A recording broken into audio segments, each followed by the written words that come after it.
Welcome to Cut Ups, episode 11.2, brought to you by Maize and Blue Review.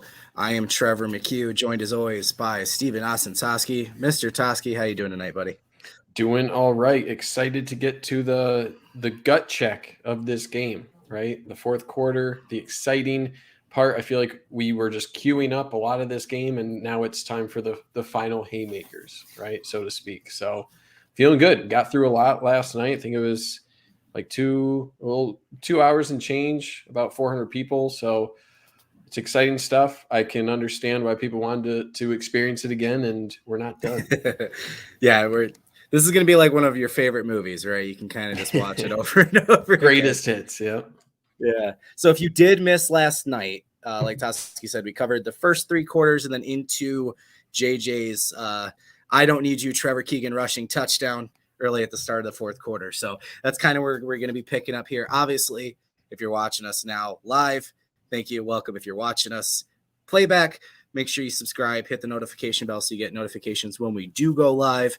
We do this every Monday, sometimes Tuesday or Wednesday if we've got enough content like we do with this Ohio State game. So, I think that's all I got, man. I'm ready to jump in. So, yeah, we'll pick up right at the JJ touchdown, and then on we go into the domination of the fourth quarter. Yep, I won't cover this play, but just want to show it again. JJ McCarthy showing off his ability to truck his way into the end zone. That's where we pick up. So OSU has the ball here at the 25-yard line, down 11, right? So this drive is pretty big, pretty pivotal when it comes to what can Ohio State do now that their backs are up against the wall. They really need points on this drive. And they come out here with a nice little throwback concept, and Mike Barrett says hello. He says, "I am here. I'm here to say hello to you, and you're gonna say my name here." So, very long developing play, right? We don't get a view of what's downfield here of what CJ Stroud is doing. So he's resetting the pocket here, right? So by him resetting, getting a lot of depth here. Wrong color. How dare I? By him getting more depth here and resetting, that gives him a lot more time, and it gives enough time for the release here. So we don't see exactly what's happening downfield because of how long this play develops, what he's looking at downfield. One of two things. Either he doesn't like what his initial read is showing him here out to, his eyes are over this way, over by Will Johnson, Makari Page, what they're dropping into. That's one possibility here. The other aspect is it's very possible that they are just looking for this leak, right? This sort of throwback concept, roll out this way, get the defense, to react this way and open up your running back leaking out of the backfield, right? And you like this matchup against Mike Barrett, right? That's another possibility.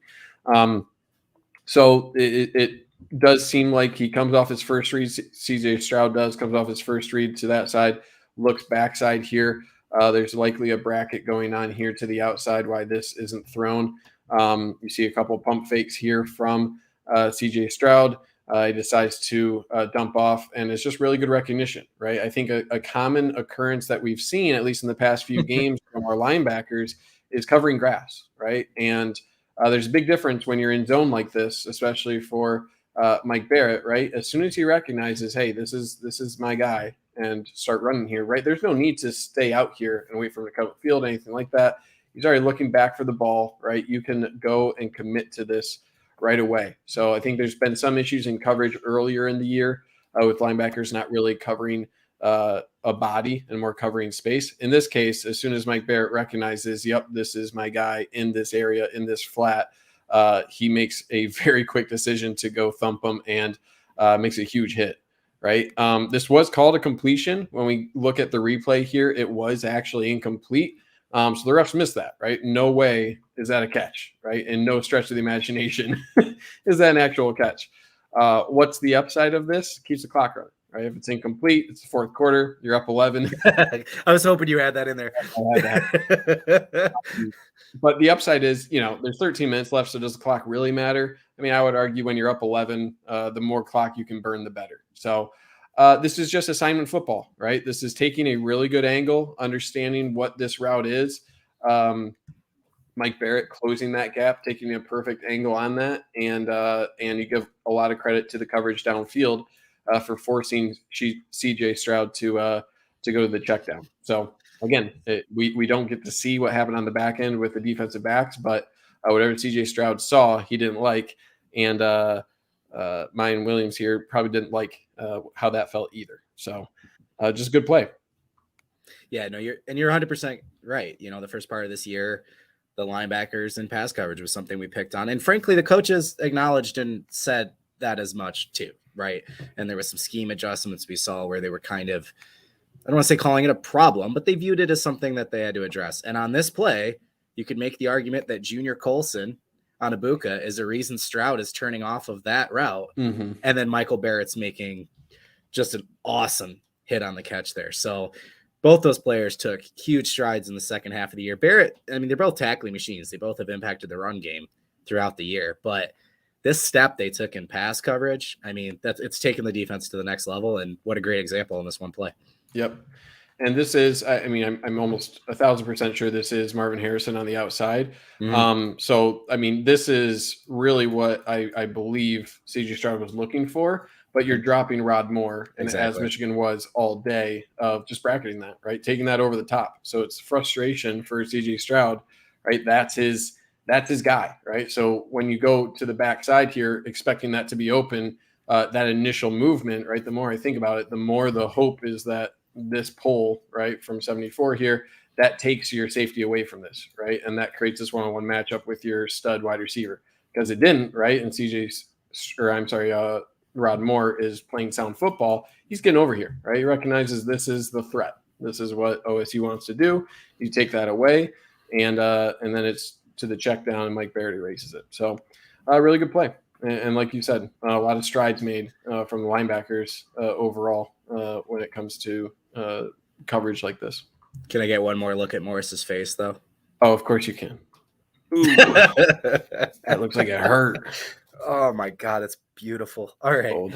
That's gold. All right, here we go. So 3rd and 3, right? 3rd and short, not the bread and butter for OSU here. And how many times have we said his name all season versus how many times have we said his name between yesterday and today, right? And his name was called a lot on Saturday for a lot of great reasons. And again, this goes back to kind of what I was saying yesterday in terms of 3rd and 3 with the OSU of the old, right? They would have, I could just picture J.K. Dobbins and JT. I mean, pick any two running back and quarterback combination in 3rd and 3. It's a default first down. It's a power run. It's a read option. Your quarterback will either keep it to the outside or they'll plow with their elite running back up the middle.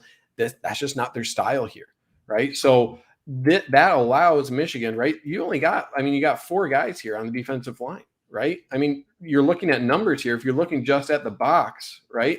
Michigan can play this way 4 against 5 here for OSU because this isn't a running threat. Right. So that's something that Michigan knows and considers.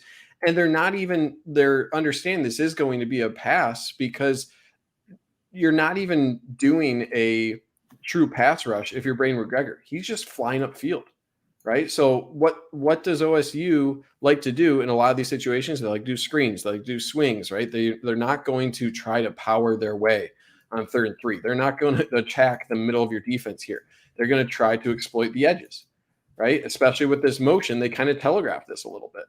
The motion of number 10 here, they're telegraphing that. And that's what Braden McGregor picks up on in that situation. Boom, right? You get that. So it's an excellent play. If this isn't contacted, right, by Braden McGregor, it's probably a big play, right? Because look at what Michigan's doing on the back end, right? You got a cover 3 sort of look. I'm not sure how deep you're actually going to have Junior Colson running, but you're dropping your safeties here. You got one-on-one blocks to the outside, and you got Jalen Harrell against a fast wide receiver type dude, number 10. I forget his name. But that's usually a winning battle, right? But how does Michigan win this? They recognize that this is where they want to go, right? Because, yes, this is an advantageous situation for OSU, right? You want this matchup. But Michigan can get a win here by throwing an extra body in that path because they know that the quarterback draw is not on the table for OSU. It's just not. They've never run that this year, not with CJ Stroud. So you can get away with rushing 3 and almost get a huge turnover, right? So give a lot of credit to Braden McGregor, right? He recognizes that Michigan was well prepped for this motion and OSU's tendencies on third down. Braden McGregor comes up just short, right? This was almost walking in with that, yeah, isn't he? yeah. So really good play. And that's huge, right? 3rd and 3, force them to punt. They're deep in their own zone. Again, you give your offense the chance to just burn more clock. So that's a huge win on 3rd down and short. We talked about Braden yesterday too, right? Just awesome game from him, stepping up for Morris, who played but was obviously limited. And yeah, like Shadyville said, this is kind of the Braden McGregor we were expecting, and Harbaugh called him out as the future star. So I think another offseason of healthy, and then coming into next year, yeah, he's going to be a stud. And then the point you said about Stroud just needs to be hammered, because I mean, Urban Meyer wasn't the first guy to understand the benefit of a running quarterback, right? But he got it, right? And it was very key to a lot of things he did. I mean, we obviously saw Ohio State succeed with Dwayne Haskins. But yeah, Stroud doesn't want to run even when he can. There's no threat of it. Doesn't want to be physical. And yeah, it allows defenses to do exactly this. So, right. And yeah, you're 100% right. Xavier Johnson, I think it is. Yeah, you're right. Yep. Yeah. Speedster for 6'2", man. He had a couple plays where it's like, dang. So, yep. Big play by McGregor. He's a player. All right, 1st and 10. Now Michigan in decent field position here around midfield. Little play action pass here. Big throw downfield. And again, this is panic from Ohio State, right? And it's such a deviation from the defensive backfields we've seen from OSU in the past, right? If this is against Denzel Ward, right? Jeff Okuda, pick any number of defensive backs in the past, it feels like a decade of OSU, and you're probably not attempting this. But what's been happening all game, right? Ransom, especially number 12, has been getting picked on, right? So when he sees Cornelius Johnson flying down the middle of the field here, and he's out of position, he's not going to be a kind of guy to turn around and try to make a play on the ball. That's so bad. Because when has he done that all game, right? Yeah. So this is, is there someone else that this ball could have gone to? Probably, right? Probably. We again, I don't know why Fox decides to zoom in on the offensive line. It's not the most intriguing part of this, right? So we don't get to see what other possibilities were open on this. But Michigan is also doing a lot here to protect J.J. McCarthy, right? Just look at the bodies. Look how much Michigan is keeping in for pass protection, right? 1, 2, 3, 4, 5, 6, 7, really 8, right? So you're sending only 2 guys on routes, Cornelius Johnson and Colston Loveland. But that is Michigan's best 2 guys at deep shots all year and obviously all game, right? Those are the 2 guys they're confident in. So by doing this, you are telling J.J. McCarthy, take the deep shot, right? They're going to be scared of it. They've seen it, like 3 plays already have gone for big touchdowns through the air. When you get a little bit of leverage and a good route from Cornelius Johnson, right, they're going to panic. They've been panicking all game. And even though, I say maybe this isn't the best throw because you're double coverage, look at all this space though. Whatever route, up the seam that Cornelius Johnson did here, he created this separation, right? So it's understandable that the safety, although he probably should have been reacting quicker to this, he's panicked because there is no help from the cornerback there. He's not in position on that. So again, this is taking advantage of what happened earlier in the game of Cornelius Johnson just being a player and having exceptional routes, creating separation, and picking on a player, right? You have to pick on an athlete who Ransom's a good player. He's been a decent player for OSU, but he had a rough game, right? So don't deviate from that. When someone's making mistakes, again, don't apologize for it. You have to take those advantages. It kind of reminds me a lot of a few years ago, Brandon Watson for Michigan, excellent corner for 90% of the year, 95% of the year, really good. But OSU found ways, especially with crossing routes, because Don Brown wanted to continually do man-to-man coverage, take advantage of that. Take advantage of that. And this is well thrown, right? It's well thrown, and J.J. McCarthy had to be looking at Ransom as well, if we go back just to the first view here of body language, right? Right here, he's looking, where is that safety at? And where do I need to put this ball to where it's either going to be a catch for Cornelius Johnson or pass interference, right? So don't overthrow this. And I love that he erred on the side of inside here, right? Because of the body language of this safety, he has to react this way, right? You look at all of the open field here for Cornelius Johnson to work towards that he isn't looking at, right? He is in panic mode, so he's going to run this way. It's really tough to expect this guy to turn his body at this point and be able to make a play on the ball. He just hasn't done that all game, and he's not in position to do that here. So err on the side of short and here, because in that scenario, he's going to have the right to work through here, and he's going to panic and make contact with the wide receiver. That's exactly where the ball is thrown, and you give the ref no choice but to throw that, right? So perfectly read from JJ McCarthy. It's taking advantage of your skill set, and Cornelius Johnson is taking advantage of a player who's really struggled. So, I mean, this is not, obviously it's not as good as a completed deep shot pass, but you're getting in the heads of these defenders as well. They're not comfortable, and this makes them even less comfortable. I think the two things that clicked for JJ this week were, if the guy's open, you don't need to hit him in stride, right? You can throw a guy open that's in coverage, right? But if he's already open, completing the pass is all that matters. And we talked about that a lot yesterday with a couple of the throws. The other thing is, this is why you said it. This is why underthrow is better than overthrow. Read the defender. So the guy that was matched up with him, he's already beat. And this safety has no chance. He's got his back turned. He's running towards him. Let your guy make a play or get the PI, right? We've seen this all year in college football, and it happens all the time. This is why, it's not a spot foul like in the NFL. So you're right. It's not the same thing as connecting. But in some situations, JJ has a shot to make a play here. I mean, that's just, he gets obliterated by Ransom in the air. Most plays, I don't think the PI is going to be that egregious, and maybe CJ's got a chance to make the play with a more standard PI. But I love this throw from JJ compared to some of the other stuff we were talking about earlier this year, right? It's not, we saw sometimes it was over the top and it wasn't to the inside, or it was too far or whatever. Perfect spot to throw it. You take the flag, and like you said, the mental part of it, right? Huge play. Yep. And I'm just glad CJ was okay, man. He looked like he was going. And one question here from Wayne: why don't DBs turn back and play the ball? They would get a pick. Well, you have to consider that the safety is also pretty worried about this being over the top, right? So if we go to where would the perfect ball here be, right? If we had our druthers, where's the perfect ball? Perfect ball is along this line that you've drawn here for Cornelius Johnson, right? He's continuing on this route.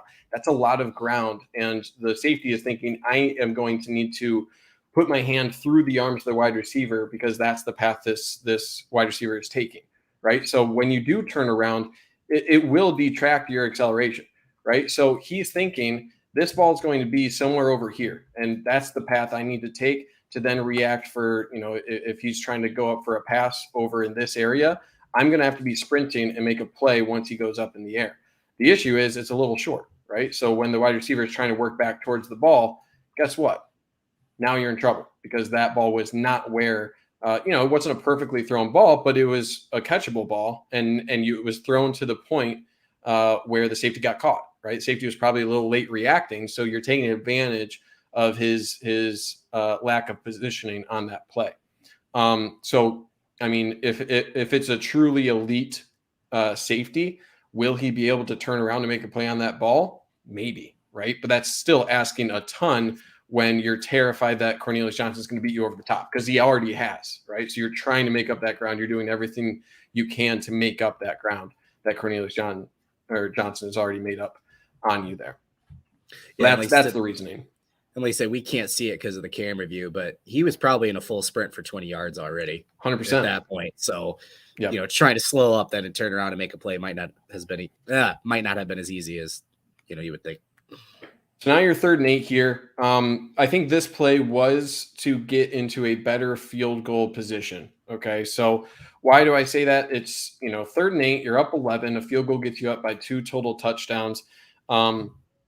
If you can get closer to the 35 or so and make it a 50-yard field goal, you feel pretty good about Jake Moody in this situation. So Michigan is running just a zone read here with JJ McCarthy. Doesn't get the yardage they want. The main reason you're missing a block here from Colson Loveland, and that's really the difference, right? So I think it is the correct read. if we're looking at just numbers in the box here, right? You're looking at numbers in the box. How many blockers do you have? You got 1, 2, wrong color, 1, 2, 3, 4, 5, 6. Right? You got 1, 2, 3, 4, 5, 6, and 7. Right? So how do you gain an advantage? You read one of them. Right? So then you're 6 on 6. This guy comes flying down. You keep outside because then Ohio State would be +1 in the box. If instead this guy stays home, you trust your 6 to block against these 6. Right? So this is your read. If you're J.J. McCarthy, that's where the eyes go. Again, I think he plays this pretty well, right? He kind of makes a move down the line of scrimmage and then doesn't commit too fully, but J.J. McCarthy does recognize that. I think one thing he could have done a little bit better, he ballooned out a little bit after this read, right? I think he was a little spooked by a defensive end coming down the line of scrimmage here, not being overly committed, right? So it makes this a tougher mesh point, but J.J. McCarthy isn't able to get downhill as fast as you would like him to because of the play of the defensive end. So he bubbles this out a little bit, which gives more time for the overhang defenders to react to this. So I think that's a good, decent enough play of this defensive end getting upfield enough, making it more of a gray read to delay the time for J.J. McCarthy to cut upfield. So that's number one. Number two, you really want Colson Loveland to be able to stay connected here. This is a key block, right? This is a safety. So you'd be one-on-one against this safety if you're J.J. McCarthy. That's expected, right? He's coming down on the play. He's not a part of your numbers here. Actually, the more I look at this, it almost seems like it could be a miscommunication here between Loveland and this player, right? Because you actually have your right tackle releasing to nobody. So he's looking, probably expecting this linebacker to cut this way. But the result is Colson Loveland is just going to block here. He gets disconnected, and then you have two free defenders getting back over here. The other aspect of this that people are mentioning in the comments, if Bell runs a go route, that cornerback is not around. I think that's a decent point. And you see that later, right?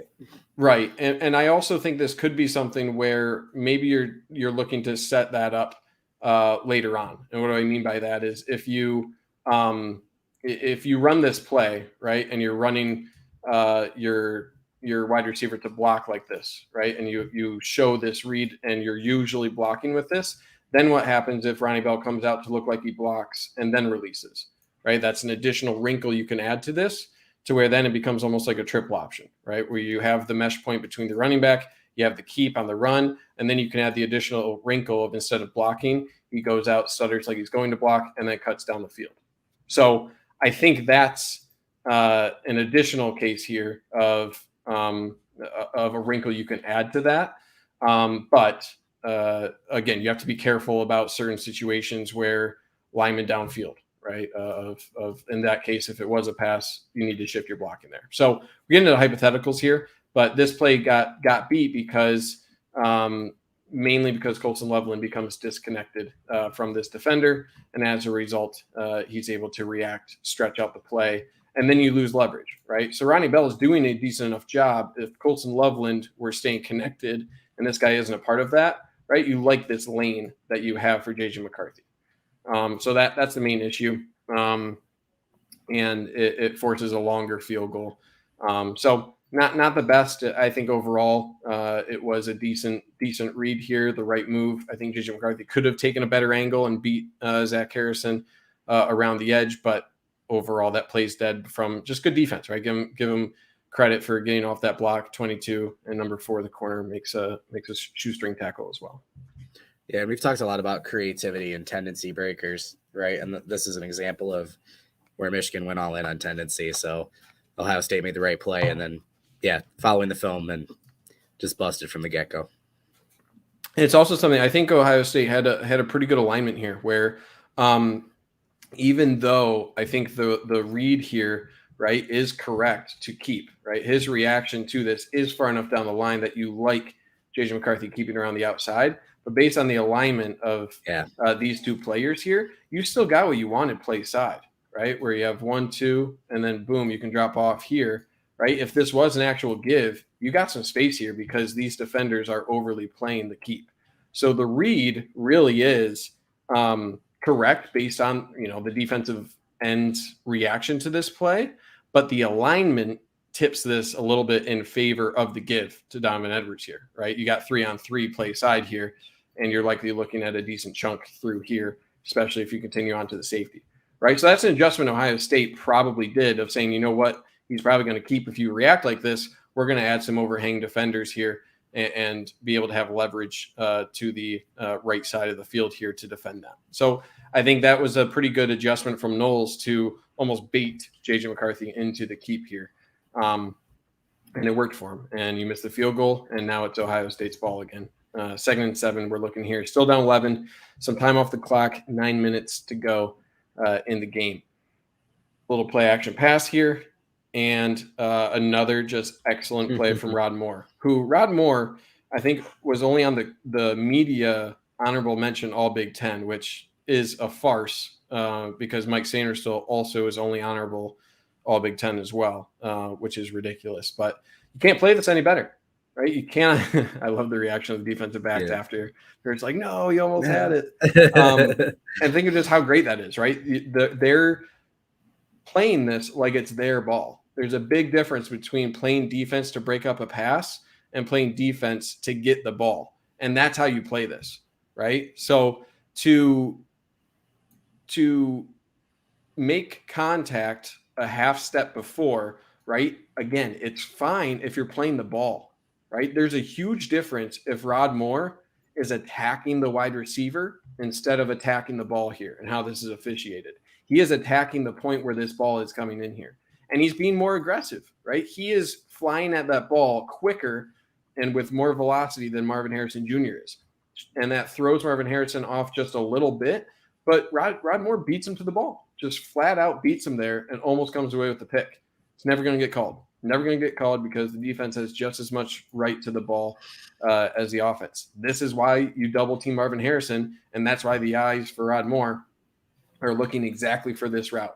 So I love this angle because you can see the eyes of Rod Moore, right? What's he doing? He's probably coming on this route. We've seen this on film. Boom, there he is.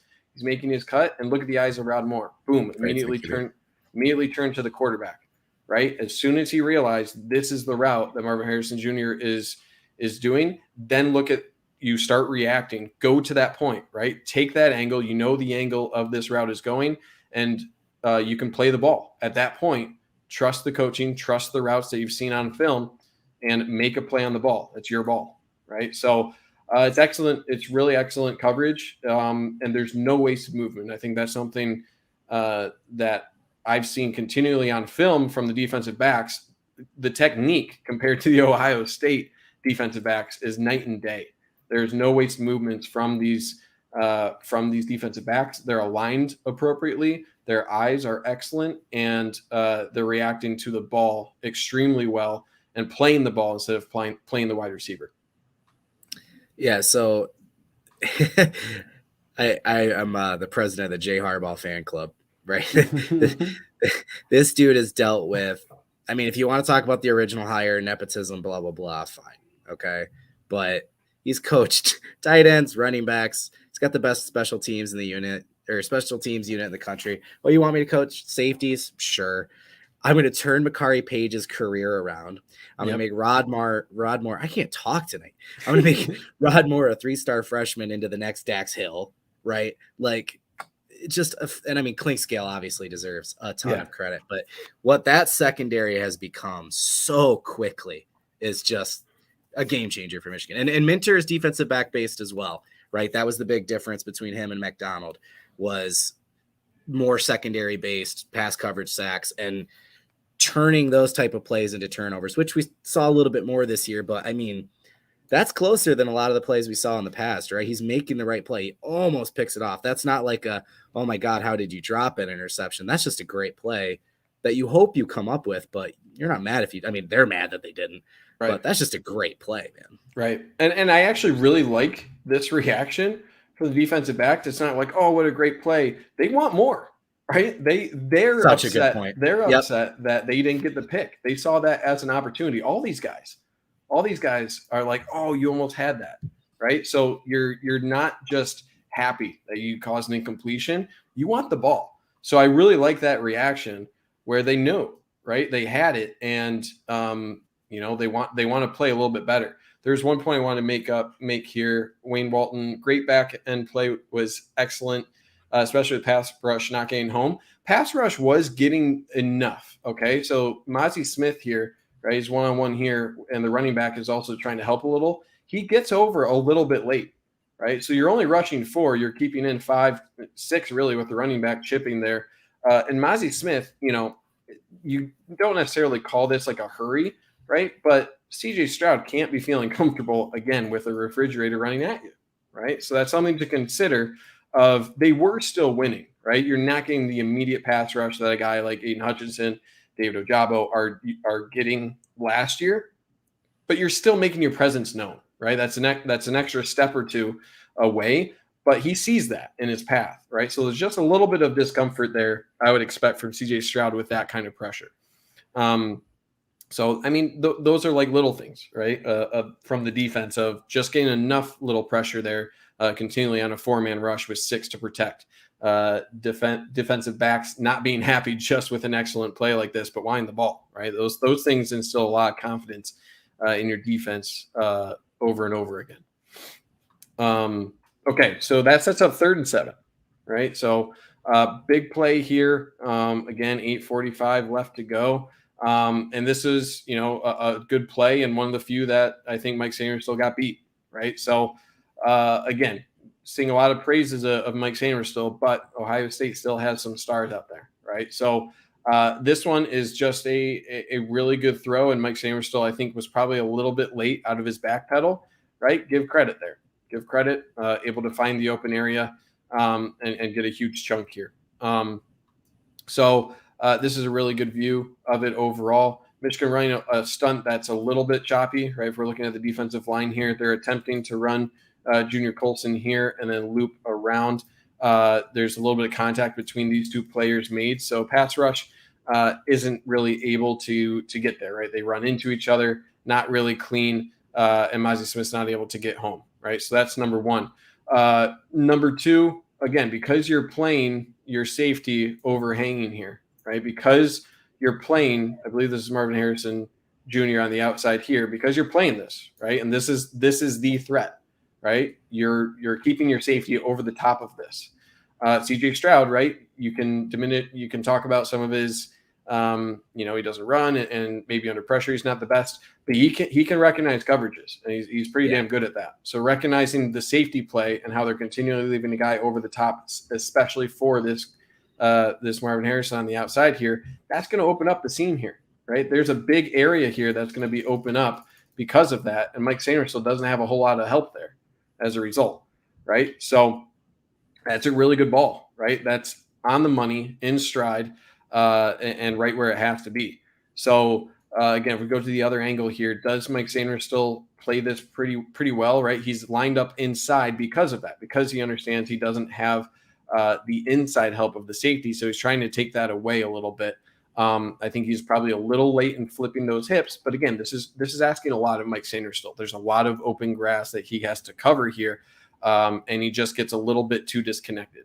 I think right here, instead of just turning and running, if he can make contact a little bit, right, kind of run into him, make contact, slow him up just a little bit on this route, that can help a little bit, right? Get your hand on the hip instead of letting that wide receiver in front of him, right? The wide receiver is doing a really good job of stacking on top of Mike Sainristil. So he's able to work ahead of him and then force Mike Sainristil to run behind him or run through him. So I think you could have been a little bit more physical there for Mike Sainristil to get connected to that wide receiver, right? Get that just little tug, that little hold to just stay on his body, because he's at a full sprint, right? And you're going to need that little tug just to stay connected without any help on the interior. But give CJ Stroud some credit here, right? He read the defense, understood what the safeties were doing, and drops a dime in there.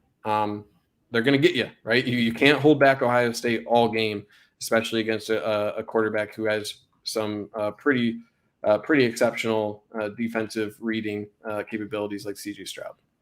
Yeah, we've picked on him quite a bit in this, but this is why he's going to be a top 3 pick in the NFL. Yeah.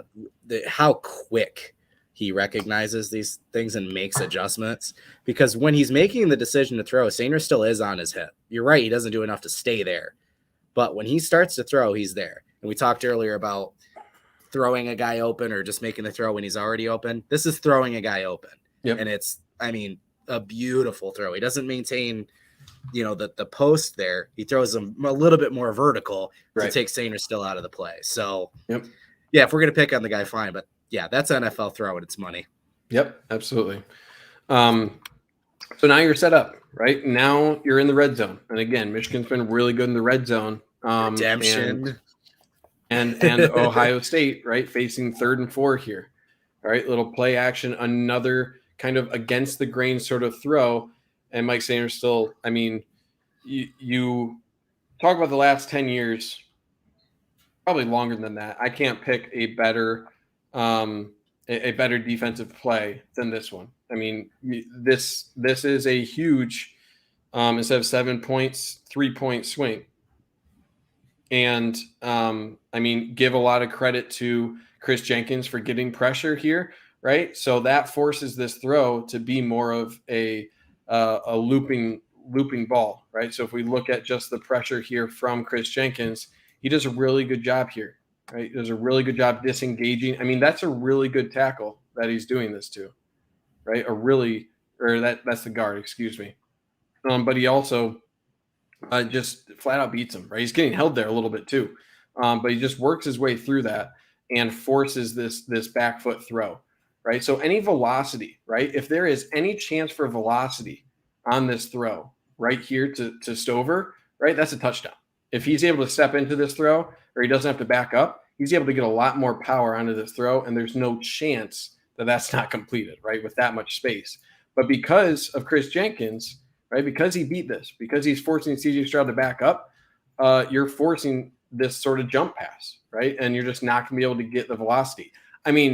Still an exceptional throw. That is exactly where that ball needs to be. And again, we picked on C.J. Stroud a lot.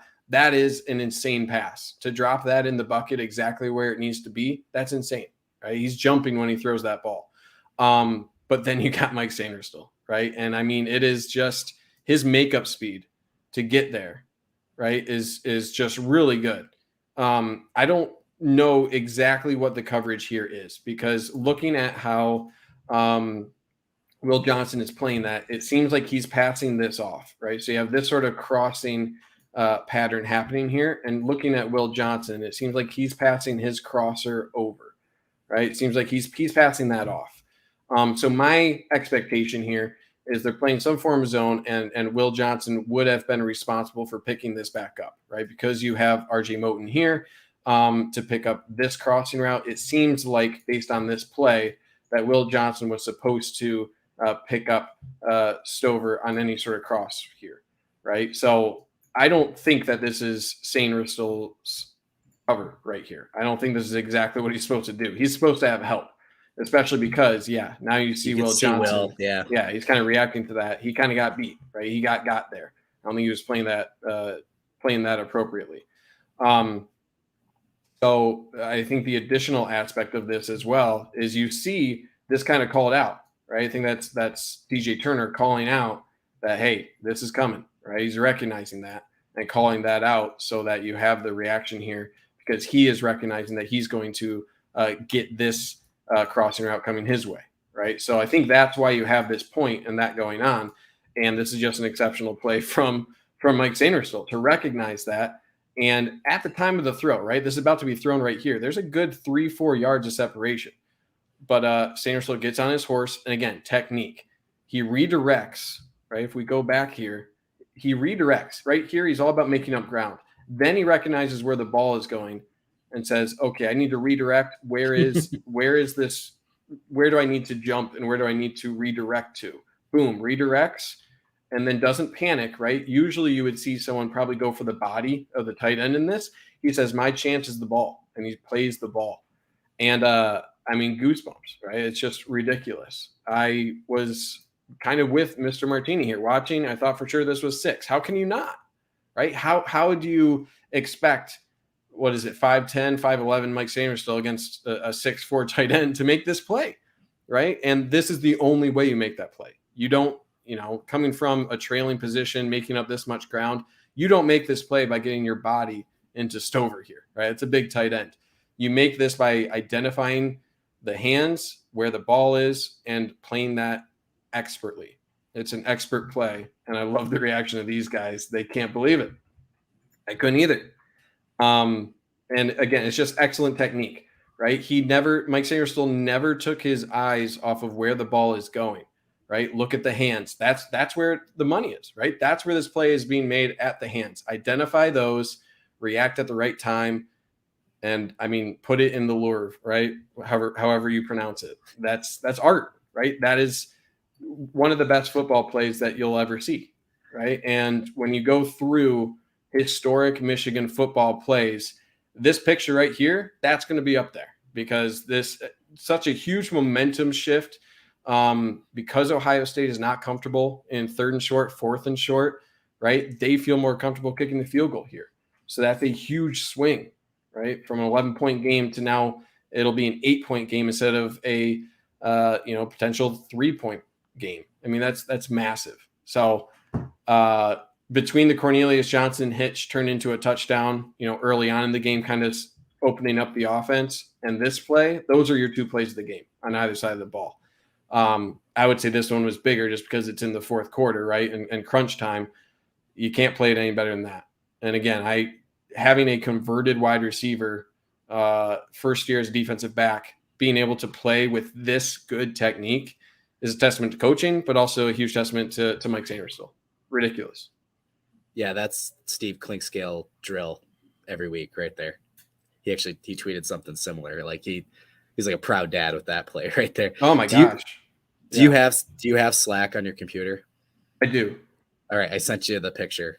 Go ahead and pull that up. It is crazy what these guys can do. When you see it in slow motion, the amount of thoughts that they are processing, to see Sainristil looking at his hands down to the sideline and back to his hands. But yeah, I wish I remember who took the picture, but yeah, that's your poster right there, man. That's ridiculous. I love all the views of the cameras too, because I want every single one of these angles from these photographers. It's just exceptional. But having this angle from this view is, it's beautiful, man.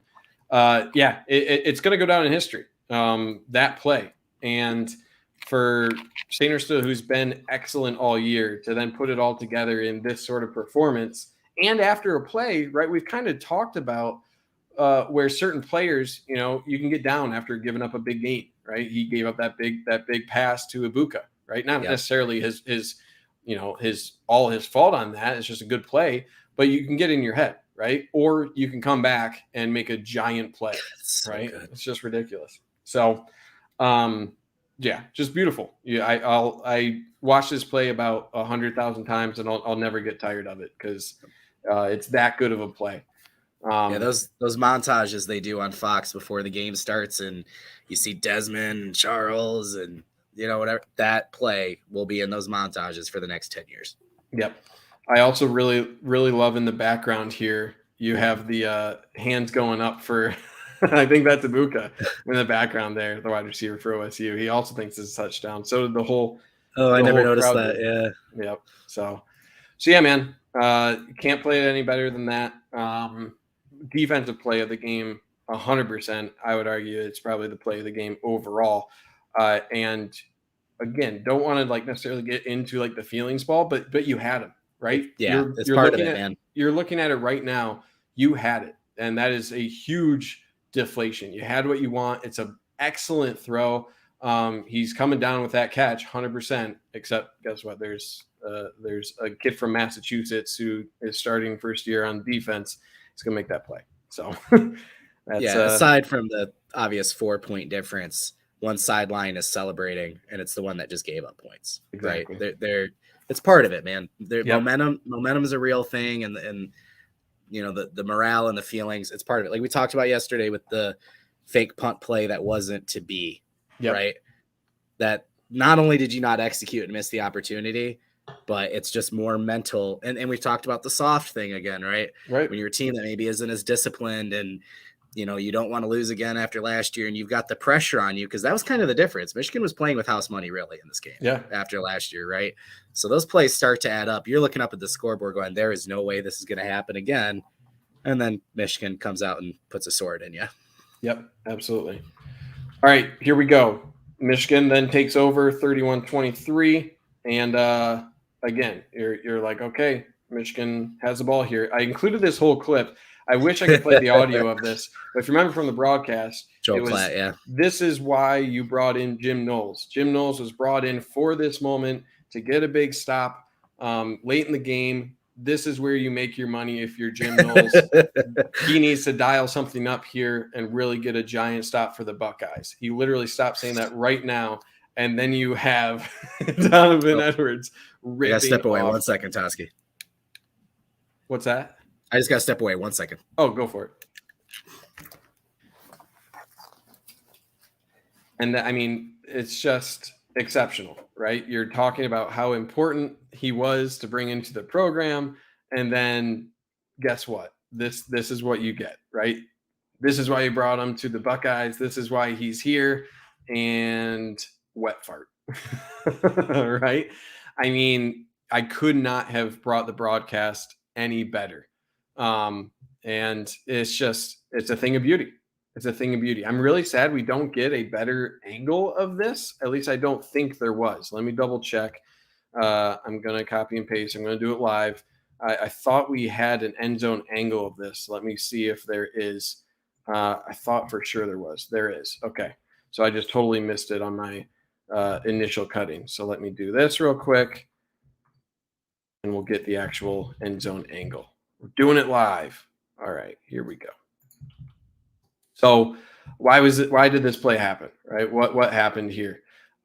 This is just plain sound football on the play side. Okay, so OSU is trying to mess with who has gap responsibility, right? So you're looking for who has which gaps if you're Michigan, right? Because when you understand what gaps Ohio State is trying to attack with whom, then you're going to be able to make the play. So these are the gaps that you're looking for in terms of gap assignment for Ohio State. You're bringing across the linebacker here. You're doing a little twist here, boom and boom. And then you got here and here. Okay, so these are all the gaps for OSU, right? And you're counting numbers here, 1, 2, 3, 4, 5, 6. And then for OSU, you got 1, 2, 3, 4, 5, 6, 7, right? So technically 7 in the box, you're bringing this guy down. This guy's not really a factor here. So it's really these 6 for Michigan, right, against these 6 for Ohio State. And this guy is part of that 6, right? So let's look at the offensive line first. Michigan does a really good job play side. Okay, let's look at the right side here. Zinter, Barnhart, 1 and 2, right? They do a really good job getting their hat inside, especially Zinter, right? It's a tough block. This linebacker coming up, look at how they get their hat where they want to, right? And these guys are playing their gaps, right? They are. So this comes down to the key block for Oluwatimi, right? And he gets the linebacker exactly how you want to, right? He passes off the defensive tackle, right? Best center in the country, right? He is going to be able to effectively pass this guy off, right? He's expecting to get this, right? Because you're hoping that you're going to be able to he's hoping that you're going to be able to trip up the center and the backside guard here, right? Because really you want to be releasing Keegan out towards the linebacker level, right? But that's not how they're playing this for OSU. Again, they're trying to mess with the responsibilities for the offensive line. That's how they're trying to get an advantage. But watch Oluwatimi, right? His guy goes off and he recognizes, hey, I'm not going to chase, right? I'm not going to chase. I'm going to get my head on a swivel, right? If I back up just a little bit, he gets his head on a swivel here and recognizes who has what, right? So he takes a look to his right, says, yep, these 2 guys are going to be taken care of. And then he recognizes, hey, there's a linebacker that has to have the responsibility for this gap, right? Boom, recognizes it. He has the agility to work out and boom, stays engaged with them, right? It's not the best block, but it's enough, right? Really good, actually. I would say it's more than okay. It's a great block. It is a great block.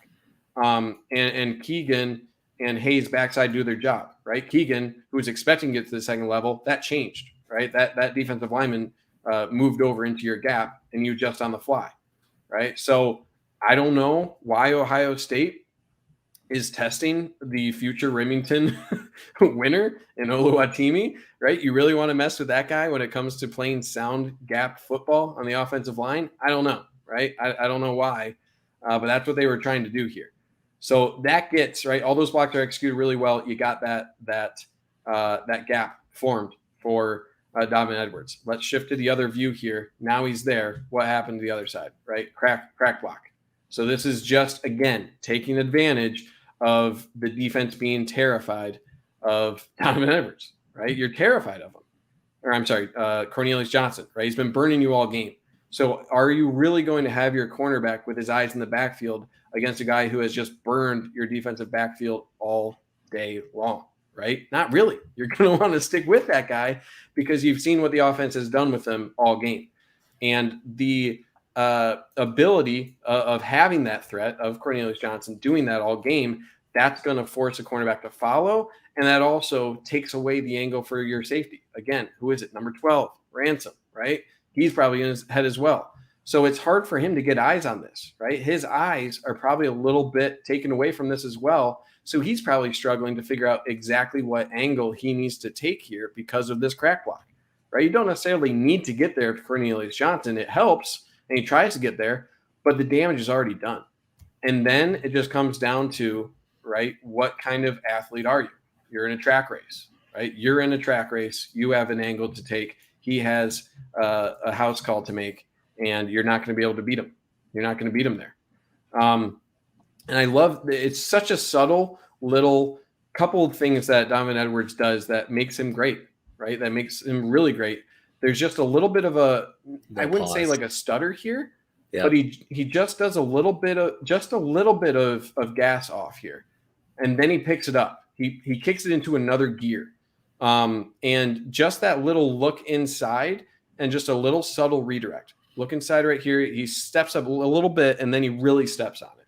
Right. So, and then right here, he shifts his running style right here when he recognizes, hey, he's diving, and he makes sure that he's lifting. He's being very exaggerated with his knees. Look at how high he's shifting his running style here. Boom, high knees, really powerful legs. Right. He's doing that because he recognizes I need to get the strength here to break this tackle. So it's just a couple subtle movements here that makes Donovan Edwards special as a runner, right? And I think especially right there, boom, look at, he's really pushing hard in that to escape that tackle and make sure he's able to power through that, and then it's just rest of the way. So yeah, man, stars aren't everything, and sometimes it's I think there is. It's good to have a couple, though. It's good to have a couple in some key positions, right? And right about here, right, this is having just a really great offensive line, your development program, strength conditioning, right? That forms the whole. Right here, this is the difference between, is this a house call or is it a 25-yard pickup, is what kind of athletes do you have, right? And that's just Donovan Edwards just being a better athlete, right? Plain and simple. And what a huge play, right? Up 8. Ohio State just made it a single possession game, and then you rip this off. I mean, it's just massive. And reminder, he is carrying that ball in his offhand. Yes, and he has to. Right? He has to, and he's using his monster biceps to keep that ball in his grip, right? Yeah. Yep. So, the Edwards Corum comparisons are inevitable. They're not the same back. I think we've talked about it all year. Corum's cuts and just lateral movements and how low he gets. I don't know that I've seen anybody do it. Yeah. Right. Like that. It's the Barry Sanders thing is ridiculous, but it's not crazy, right? In terms of style. Donovan's ability when he sees a hole, and he's gotten a lot better with vision. A lot of the things we said about CJ Stokes this year, we said about Donovan last year too, right? So that growth can happen. But when there's a lane there, his ability to get skinny and then burst, and then, like you said, adjust here, and then once again burst, go back to track meet.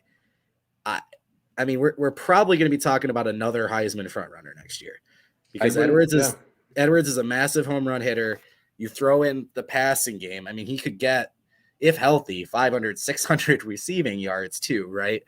And then the dude just makes big plays, right? Corum doesn't have that extra gear that you just talked about, Yep. right?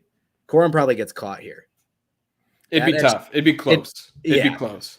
Yeah, I shouldn't say probably, but yeah. It's a guy playing with a broken hand, using his offhand, blah, blah, blah. And man, am I going to miss Olu and Zinter. Yeah. that combination. Whew. And no shot at Keegan. Keegan's really good. Not. He's had some issues this year. I think Keegan's going to be really good too. But those guys together, what an unbelievable duo, man. Especially with the pin and pull that they do. And I do think there is a little bit of a hesitancy here in the backfield as well that Edwards is doing a much better job at. Instead of just hitting this hole, right? If he hits this right away, it makes the job of Oluwatimi a little bit more difficult, right? Because this linebacker is still having to decide, where am I going here, right? This is the gap, but because Donovan Edwards hasn't been, gone hell for leather, whatever that is here, he's just taking that extra step here, right? He's not stepping on it right away. And then he hits the hole as soon as he sees that your offensive lineman is that's the growth right there, that second level. And that is growth, 100%. Because he's running into Olu's back last year. Yeah, exactly. So really good job of setting that up. So I do think, as Richard said, Corum has lost his top gear. He traded for smash power. I think when you're talking about Blake Corum, it's either like a maybe high 4.3s or low 4.4s, and now he's probably a mid 4.4s guy, right? So you're splitting hairs in terms of his top end speed. Still excellent. But yeah, I think Donovan Edwards has him by a little bit. And it is quite the combo to have. I hope we can see it for another game this year. We'll see. But having Donovan Edwards is a luxury to have, even with one hand.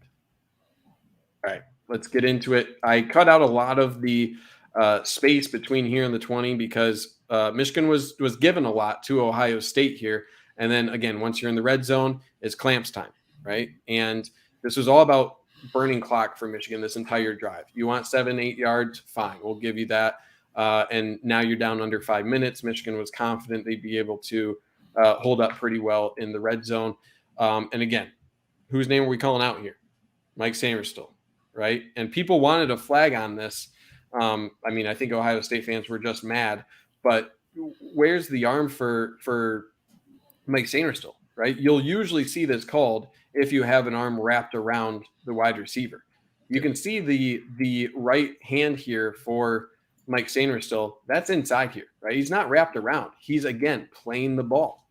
And it's a little more clear a little bit further down, you can tell, but yeah. But he gets a tip on this ball. Right, he's playing that. Boom! He touches the fingertip. Yeah, he touches the ball, and now it's an incomplete pass. Right, so it's an exceptional play. Again, playing the ball, getting your hand on it. Boom! Throws off the rotation. No wide receiver is going to catch that. Right, that's all you need to disrupt that. So again, this is just Mike Sainristil being an elite defensive back. It's not even a question of it. Is he serviceable? Which we were hoping. Right, replacing Dax Hill in that role. He is flat out good.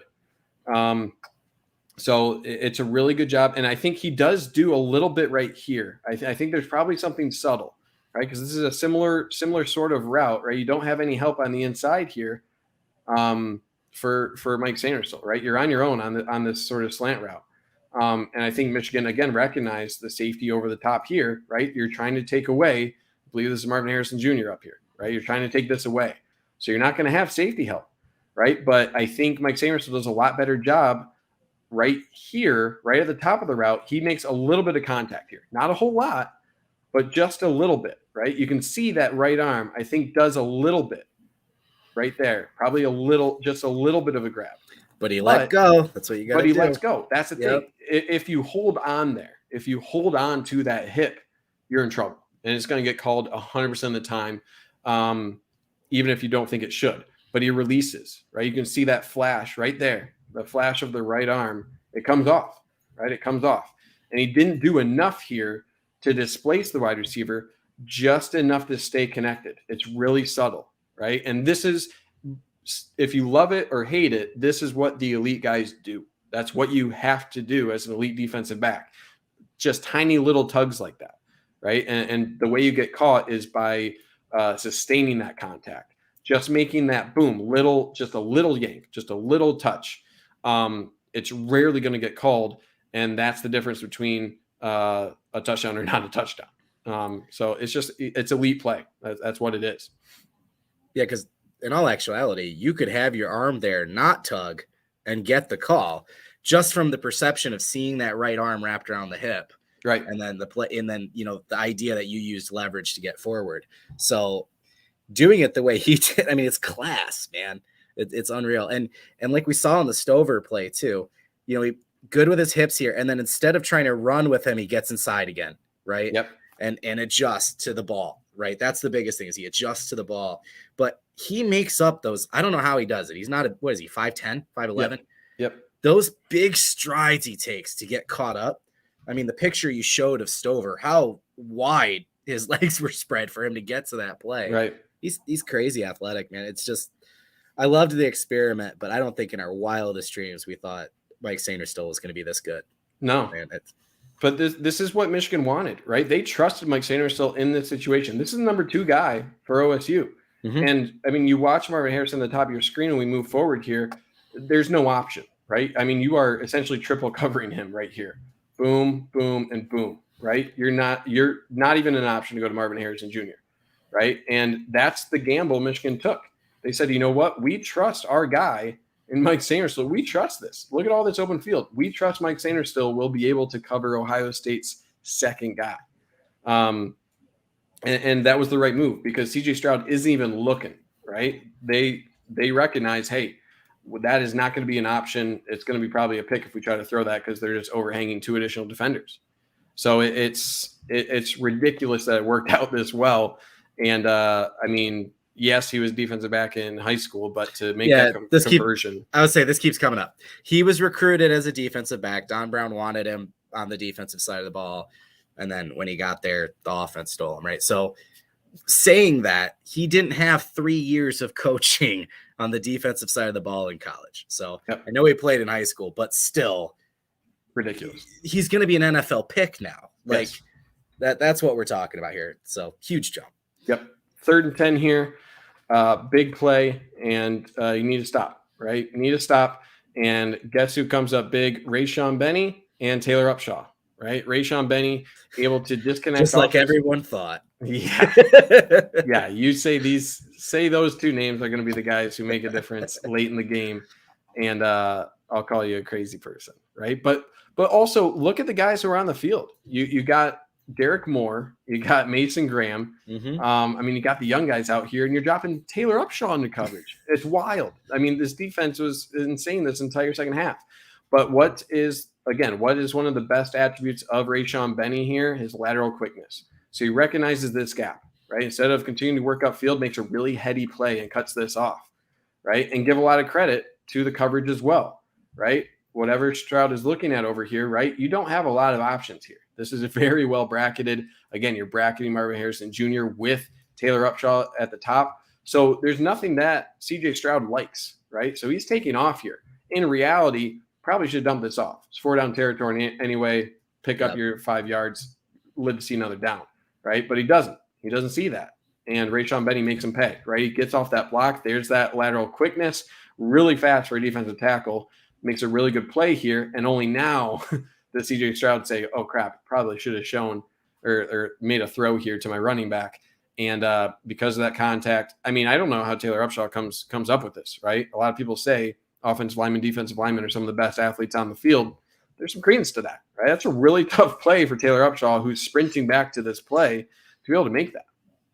So it's a really good job for Rayshawn Benny to redirect here, work off of that block, makes a really nice dive here to make contact, and then just hustle back to the ball, right? Just hustle back to it. And Taylor Upshaw, because he's hustling back, staying connected to the play, he gets rewarded, right? Right place, right time. That's why you rally to the football, regardless of what your responsibility on the play is, right? As the play breaks down, he's reading the eyes, right? Taylor Upshaw is reading the eyes here, reading this, where this play is going right here, recognizes that, and he's rewarded for making that read and coming back to it. So again, this is just guys doing their job, recognizing the situational football, right? When the play's breaking down and coming up with a huge takeaway, gets the Buffs on. Yeah, I think, is it Rod Moore that was over on Igbuka? That's right. Top right corner right now. Yeah, this is Rod Moore. Yeah. So he makes a huge play here. You were talking about where Stroud's looking over. because he does enough to take out Egbuka there, and then gets right in front of the other route, and Stroud's gone. Right. So they had Fleming running, a drag route at the sticks right there, but Egbuka's on the dig there. You're hoping that the soft coverage of Michigan allows him to get the grab and turn upfield. But Moore's right there, and he kind of plays both receivers there and forces Stroud to look away. And you're right, he probably should have taken, the drop off right there. For a guy that doesn't like to run, I'm surprised he didn't throw it right away. Right. But that's the panic of, again, the ding on Stroud.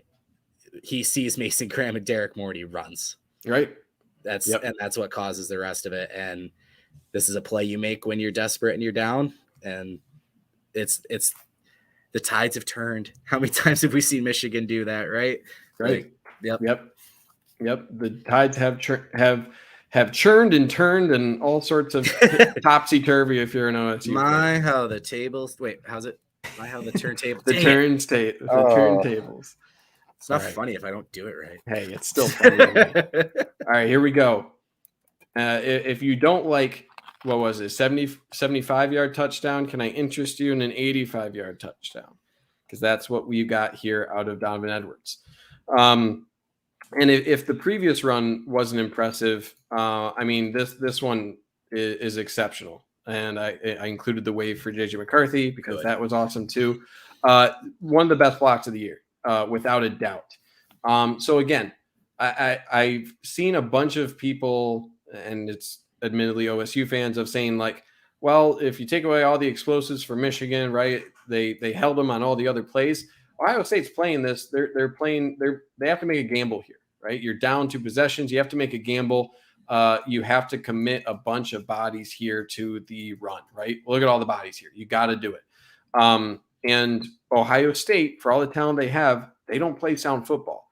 And all you need to look at for that is the play for number 12 here. We saw earlier Braden McGregor executing a scrap exchange, right? What is the responsibility on scrap exchange? This guy needs to come off the butt of the offensive line, fly down, because you're going to have a linebacker replacing to the outside here for this read option, right? This guy as quarterback, this guy as running back. That's what you do. So watch number 12 here. I'll play it and just watch his reaction here. You're dead. You're dead. Oh. That's it. The play is over because of that, right? If he continues and is playing sound football, right, you can get this in the backfield. If he continues down, he's a good enough athlete, you can do that. But this is also what having a great athletic running quarterback can do for you, right? He's in his own head here saying, but what if J.J. McCarthy keeps it, right? Boom. That's what he's thinking about right there. If he continues down the line, he's done, right? He probably makes that tackle in the backfield, but he doesn't. And OSU isn't a well-disciplined team. I'm going to say it because a well-disciplined football team makes the play that Braden McGregor does and follows that down. And he does. So you remove those 2 players, right? You're supposed to have that between these 2 players. And guess what? They're removed from that play. So then what do you have? You have 1, 2, 3, 4, 5, 6 against 1, 2, 3, 4, 5. And there might be one more guy here, actually. So 6. Somewhere. Yeah. So you have 6 on 6 in the box. You lost your advantage. So that's number 1. And that's the crucial part of this. The second crucial part is an exceptional double. Again, you mentioned it before, Trevor, having Oluwatimi and Zinter here. They're going to initially double this defensive tackle. And then watch the athleticism here after that initial punch, because you want the hat of Oluwatimi on the outside here, because this guy has the B-gap responsibility. He's flying down. So Zinter's whole job here, get this initial chip and then bust your butt to get over here. Carson Barnhart will have the outside. So watch again, Zach Zinter firing out. Boom, I'm going to help my center out. Look at the hat repositioning now for Oluwatimi. Oluwatimi has had that one. He moved that defensive tackle. That's why I laughed, yeah. And now look at, he's set up perfectly for the linebacker. This linebacker's coming down at full speed. Boom, sets that hole. I mean, that's perfect, right? That is perfect play between your center and guard there, and that forms that gap. And there you go. House money. Right? That's the play. So it's one thing to have missed execution for OSU.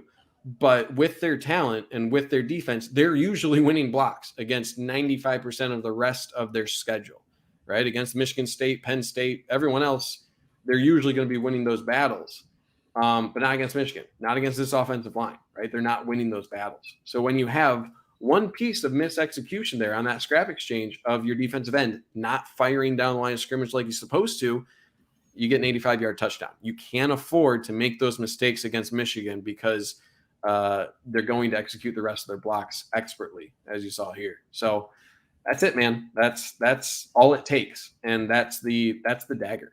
That is the true dagger for this game.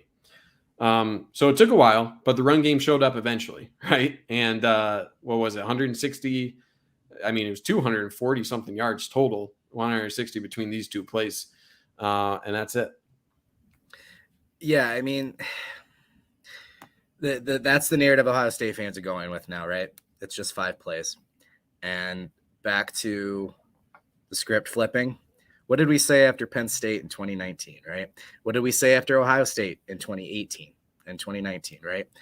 When you play this kind of defense where we're going to stop you or give up the big play, you can't then say, well, it's just because of those big plays, right? That's part of the defense that you decided to go with. This is the price you paid, right? Michigan beat you because of the defense you went with. It's not a fluke, right? Like we saw this, right? We've been on the side of that denial or coping that happens when you lose a game like this, right? But that's what I love about this play, because at the end of the day, this is Michigan doing what Michigan does, running the ball. Like Harbaugh said, it's what's great about running the ball. It eventually wears you down. That's an 8-man box. Yep. That's Ohio State selling out to stop the run, and they still can't because you can fire your coaches and bring in new ones, but there's something else going on there. Like you said, that's an undisciplined team. That's a player that, I mean, somebody brought it up. The ball's in his left hand. He should have seen that Edwards had the ball. Right. He's staring right at it, right? He's in his head. Yep. 100%. We talked about Sainterstone, these guys making these quick adjustments. This is the exact opposite, right? Yep. And again, behind Olu, behind Zinter. I mean, this one play in my mind sums up this entire rivalry as of today, right? And it's awesome to be on this side of it. Yep. And I think this is also a case where, again, this is number 12. This is Ransom, right? He's been having a rough game. At a certain point, when a guy is continually struggling with responsibility and misplaying the game, that comes back to coaching, of taking a guy out and saying, hey, sometimes you're not up for the moment. CJ Stokes got pulled after 2 runs because Michigan recognized, hey, you missed that cutback. Yep. Yeah, we're not comfortable with how this guy is executing. This moment might be too big for him, right? And it doesn't always happen to a freshman. It happens to anybody in those situations. You got to know when something just isn't working. And this is, again, number 12, just not working on what he's assigned to do there. And that's huge. Don't let a bad play beat you twice, right? We've talked about that with Sainers still getting beat on the Igbuka play, right? And then coming back and making arguably the play of the game on Stover, right? Yep. Put it behind you, get over it, or be in your head and make a mistake like that, right? Yep. And then you'll have BJ McCarthy giving you the prom wave. Yeah. Love it. Way to go, King. Okay, and then we have 2 final just capper plays because I was mad about one of these and happy about the other. So we'll get out of here in a couple minutes here. But maybe the worst call I've ever seen is this being down by forward progress is the call. But this is Okie, right? And this is against, that's a first round projected tackle right here. Harris Johnson. Right. So this is, he was exceptional all game, right? Really good. Okie just puts him on a spin cycle. I mean, that is an elite move from Yabi Okie. And I mean, he ragdolls CJ Stroud there. That's a fumble. If it's not no doubt fumble. Yeah, no doubt fumble. Would this have been a scoop and score like some people I've seen saying? Not sure, right? Upshaw does probably hop on that. He has a good angle towards it. But yeah, man, I like when I was watching this, I'm like, that's a fumble. Like I had flashbacks to the I'm not even going to say it, but a very similar play from a Michigan game in 2021.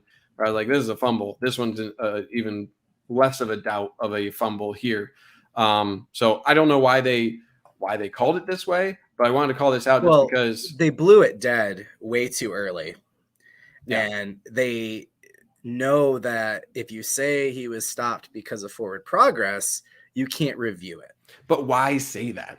Because it bails themselves out. Because if you do the review, you blew the whistle before he was even close to the ground, right? So now can you say Upshaw clearly recovered it when the ref is walking in front of Paris Johnson with his hand up, blowing a whistle in his face? Yeah. No, you can't say Upshaw clearly recovered it because you stopped the Ohio State player from getting it. So let's get in a huddle and figure out how we can bail ourselves out of this. I'll say it's forward progress, then we don't have to review it. That's what it was. Just a crazy early whistle. So luckily it didn't matter. And it matters to me. No, I agree 100%. But I mean, Michigan wins. It didn't affect the outcome of the game, right? This is why I don't like the whole when refs let them play thing. Because we saw it throughout the game where they were letting him be physical. Some holds were getting called, maybe some tugginess at receiver and corner. They were letting him be pretty physical in this game. Yep. And what happens is you get later on, as a referee, when you get off your game and you're not making the calls you normally make, you start making bad calls. Right. So I think that's just the cost of, I hate that. Oh, let him play. What does that even mean? Just call the game the way you're supposed to call it. And then again, it doesn't matter, but for Okie, who kind of burst onto the scene early and then kind of faded or whatever, I mean, he still gets the sack, but I don't know. Yeah, this is all about potential, and this is good point. Yeah, Yabi Okie doing this against a probably first day, if not second day draft pick, and doing that right just shows the potential. And Yabi Okie, I'm not sure if he's formally said he's coming back. I know there was like a Instagram live where. Yeah, he hasn't. We've confirmed he's coming back. I'll say that. Yeah. So him being able to to see this, right, and to see that is there, right. There isn't just a player who can just do that, right. There's not a lot of guys who can do that to an elite left tackle. Yabioki's a guy who can do that. It's just about putting it together more consistently, right. And him having another year, right, with the path he's been on, it's going to do dividends for him. And it's just really exciting to see that ability, regardless of when it was during the game. So it's going to be fun. You've got him, Derek Moore coming back as a sophomore. Yep. Braden McGregor, again, healthy another year. Okie came in halfway through camp, man. Right. So I know 2022 is still going, but man, next year. Yeah, you're pumped for it. Yeah, I am. Rightfully so. So 3rd and 9 here. After that, I was mad about it. And then ball don't lie. Ball don't lie. You're right. Yep. And just exactly how it had to be, right? As soon as I saw it, it was like, okay, I'm not that upset anymore. So Bakari Page comes away with the interception here. Again, this throw is probably forced a little bit, right? Decent enough pocket here. This is just CJ Stroud trying to make a play, right? Stover. Rough game for him. Not bad coverage from Rolder here, right? He's pretty connected there. That throw had to be a little bit higher to actually get there. Really good play there from Makari Page to get a hand on it, bring it into his body, and picks up the game. Game was clinched, but the icing on top of the cake. We'll say that much. So really fun. Right, it's a fun way to end the game. You get 2 players with Taylor Upshaw and Makari Page wearing the buffs, creating the extra special moments on the sideline.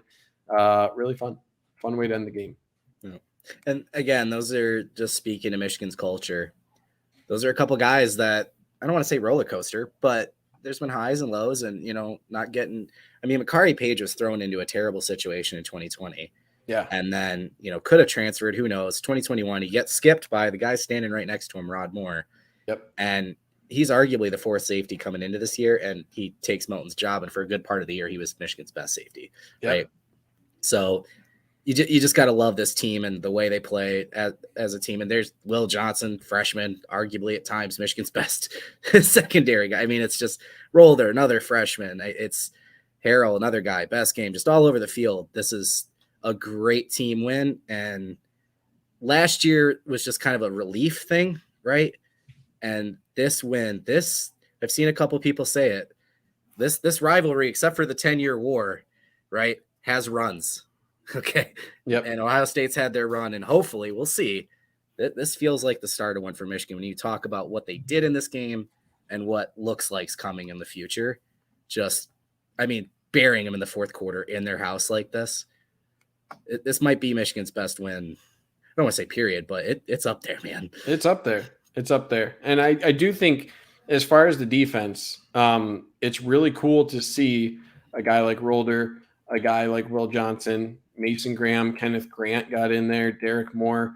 I mean, that right away, that's 5 true freshmen on defense. How often do you see 5 true freshmen getting at least decent time? Maybe I don't know if Rolder got more than 5-10 snaps, but the other 4, he's the third linebacker now. He passed Willis. So yeah. But to have that, right, when you speak of 2021, okay, it happened once, and then this year, all right, it's a really good year for him. But then you start to look at what's the composition of this team, right? You don't have any really good, super elite Aiden Hutchinson's Ojabas anymore, right? It's an elite scheme with a lot of players that you're going to see for a couple more years. So it's not just guys that are, that this is a magical year. You're building on a lot of young bodies and a lot of youth and confident youth on that unit. And, on offense, I think you got plenty of youth as well. But it's impressive. It's impressive to go into someone's place like this, play with this confidence, and truly break Ohio State. Like, they were broken. That's what Mike Barrett said. You saw the will leave them in this game. And I feel like forever it's been the opposite of Michigan just plain scared. And they don't do that anymore. It's a new chapter. Yeah, last thing I'll say on that, the narrative we heard coming into this year, you can't replace Aiden Hutchinson. You can't replace Ojabo, Dax Hill. That's 3. I know Ojabo went in the second round. That was because of his injury. That's 3 first-round picks. Right. You replace both your coordinators, and then you bench your Big Ten championship quarterback for J.J. McCarthy, right? And it's because you're going to expand the passing game, right? No, we're going to still play the exact same style of football, right? Like, this team, I can't believe I'm saying anything positive about Christian Hackenberg, but he said this weeks ago, Michigan is reverse engineering college football. And they are. And I think that's the best way to put it. Absolutely. Everything you think doesn't make sense and you try to put narratives on them, they figured something out. They're doing it right, man. Yep. So, yeah, awesome. Well, great job as always, Toski. Right. So Saturday, we've got the Big Ten championship game against Purdue. We'll be back Monday, 7:30, 8 o'clock, arguably around the same time. Make sure, again, subscribe, hit the notification. You'll get the notice like an hour and a half or 2 hours before we go live. You'll get the notification when we do. Same thing. Make sure you're following us on Twitter. Got at Stephen Osentoski and then myself at Trevor McCue. And of course, follow the Maize and Blue Review Twitter page at Michigan Rivals. That's where you'll get all our updates. And if you're not subscribed already, we love providing you guys this free content, but the premium content we have, the access to intel and being a part of our community at the Den, it's all worth it. Michigan.rivals.com. Go to sign up. We would love to have you. But again, guys, this has been probably 2 of my favorite episodes. I feel like we've been building to this all year, right? So, and we've really appreciated all the viewers and all the contributions and interactions. You guys have been great. So we're excited for a back-to-back Big Ten championship, hopefully this weekend. Hopefully. Beat the Boilers, right? Beat them up. Those are the spoiler makers, right? So. That's true. So anyway, we'll see you guys on Monday. Thank you again. And yeah, we'll see you soon. Appreciate you. Take care.